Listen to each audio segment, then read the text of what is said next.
Hey everybody, it's Christina from Creations with Christina, and I wanted to show you a quick tutorial on how I'm making a couple gift bags for Christmas, and I just wanted to show you quickly how to put it together. I was going to show you a video on how a gift bag I was making using this paper tray ink die.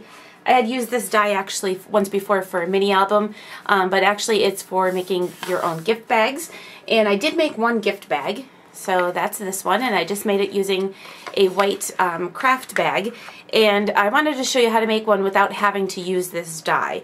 So let me just show you. It's based pretty much off of this paper tray ink die, and I'll put a link to this die over on my blog if you want to check it out, but I wanted to show you how to make it without having that die.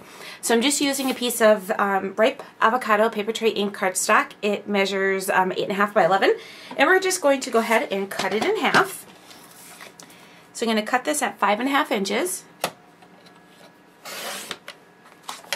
and then I'm going to take my two pieces and I'm going to line my top corner where the cut would be, the blade would go, and then my bottom corner I'm going to line just 1/4 inch, so that's this first line past the blade. So the top corner is lined where the blade cuts, and the bottom one is lined, if you can see it, the bottom one is lined on this side of the cutting board at 1/4 inch. And I'm going through both pieces of cardstock at one time.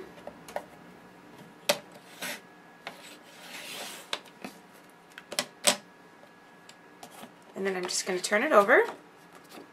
Do the same thing, so I'm lining the top corner with where the blade would cut, and the bottom corner at the 1/4 inch.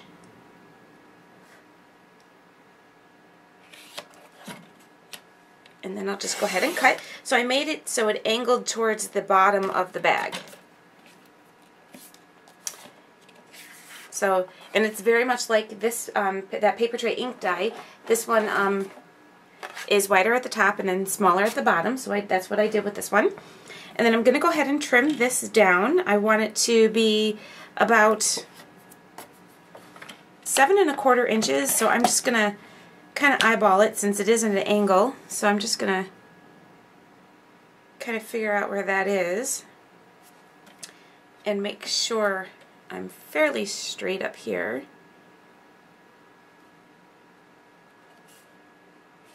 Now if you want to, you can leave this as tall as you want. This would, if you're using one of these craft bags, you would probably have to trim it down just a little bit, so because I am going to put a handle on it, so you would have to trim it down.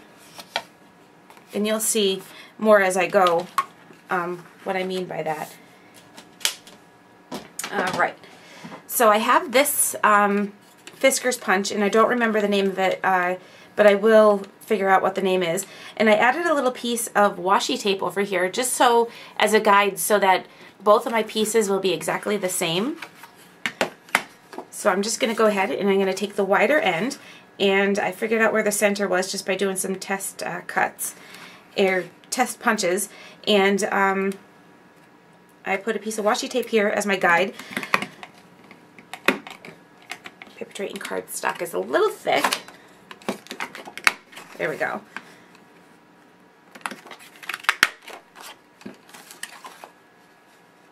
And then I just line it up the rest of the way using the guide. So there we go. I created my own little scalloped top. Okay, so that should be fairly close to the punches that I did with the first one. So it's not going to be perfect, but it'll be pretty close. So that is how I designed my pages, and now what I'm going to do is go ahead and put this together. I'm going to first start off with doing my oval. As you can see with this die, it has the oval cut out. So what I did was I found my oval nestabilities, and I'm just going to use that as my handle. And then you can also, I found in my stash of punches, I have a Stampin' Up! Oval punch, so you can use that too. There are other oval punches, but they run the other direction, so you want something that's going to run to the side. So I'm going to see if I can do two pieces of cardstock. It's going to be tough. with paper tray ink, but I'm going to give it a try. So I'm just going to line this in the center, and then I'm going to take a piece of washi tape so I know that it's staying in place. And I'll go ahead and cut this now. Because I'm using a nestability, I'm going to use my platform with all the plates down, and then my 2 clear plates. So I'll put my platform, my 1 clear plate, my 2 pieces of cardstock with my nestabilities, which are going to test run using 2 pieces of cardstock. And it looks like it went through. If it didn't, it was pretty close. Yep, it went through. So now I know both my handles are in the same spot, so that's my handles to my bag.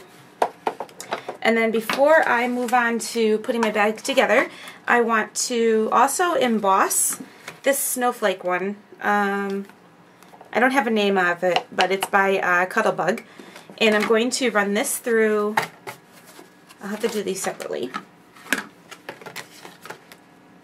So I'm just lining up my pattern paper, my cardstock, inside my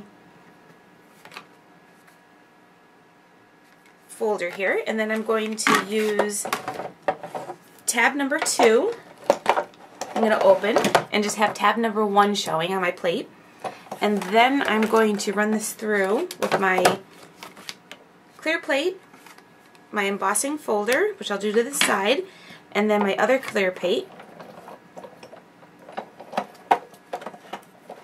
Okay, so I have my 2 pieces embossed, and now what I'm going to do is take a piece of, this is Authentique's paper from last year, their Christmas paper. It was from a 6x6 pad, and I just cut it down into 2 pieces, which are 3 inches. And it's a little bit short from the embossing, but that's okay. You can either make it smaller, or I'm going to actually add a piece of ribbon here, and that'll probably hide that embossed or non-embossed area. So I'm going to go ahead and adhere this down, and I'm just, for the video, I'm just going to use some of my Tombow. Otherwise I've been using score tape, just so I know that they're holding up well. And I'm going to set this on here, and I'm letting it overlap on the bottom, or the 2 sides, because I just want to make sure, because my bag is at an angle, that I'm covering everything. So I'm going to do the same thing with this one.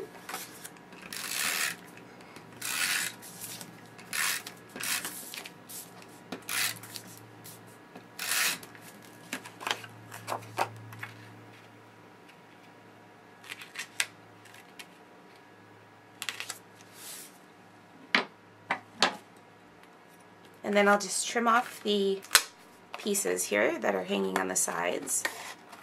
So I have those 2 pieces trimmed down, and the next thing I want to do is start making my bag for the inside, and I'm just using these white craft sacks, and these are 4 3/4 by 2 3/4 by 8 1/2. And obviously 8 1/2 is going to be too tall, so I'm going to, first I just need to fold down the bottom piece, and then figure out how big or how much to cut off of this piece. So I think what I'll do is cut it down to about 4 3/4. So I'm going to put my bag on my paper trimmer and cut this down at 4 3/4. So I have my folded end, or my closed end, down on this side, and I'm cutting off the open side. So now I have a little bag to add to my inside, and what I'm going to do is, the first tip I have is the back, one of the flaps is a little bit longer than the other, so that's going to be the side you want to adhere down first. So I'm going to go ahead and take some score tape. I'm using a 1/2 inch score tape, and I'm just adding that right to my paper sack.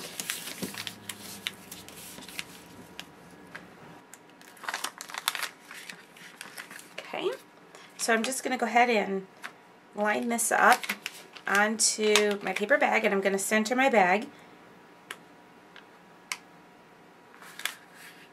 just like so. And then I'm going to turn it over, add some score tape on this side.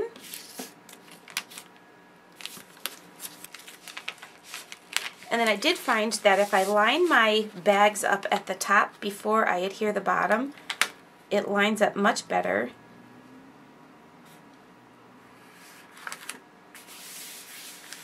Okay, so that is my bag so far, and what I'm going to do is I am going to take a piece of ribbon, so I'm going to use another piece of score tape. This one is my, I think it's 1/8 of an inch.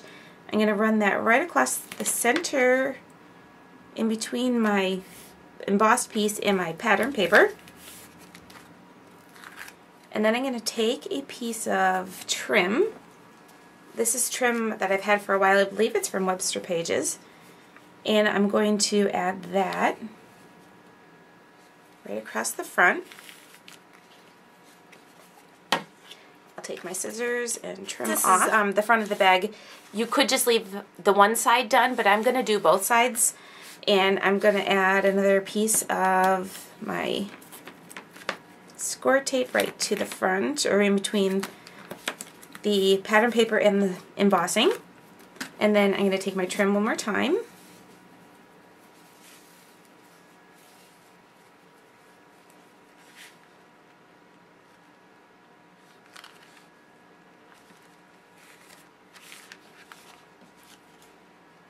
And that's my little paper bag. I'm just going to go ahead and open it up. And that's going to be my little gift bag. I'm going to add a little tag or something on here that says Merry Christmas or to from or something like that. But that's how my bag came out. So this is my non-paper tray ink dye version. And this is my paper tray ink version. I like the curve of the handle. I probably could have freehanded a curve, but with no scallop or anything like that. Or even went into Silhouette Studio and designed something. But I liked, this was fun. So the only thing to note is that the embossing doesn't come all the way over, so you want to make sure that you center your embossing so that that little edge right here isn't as noticeable, or trim it down a little bit more. If you do, then you have to be really careful with lining it up. This one gives you a little bit of an overlap. So anyway, that's my paper bag, and I hope you enjoyed today's video. I'll see you next time.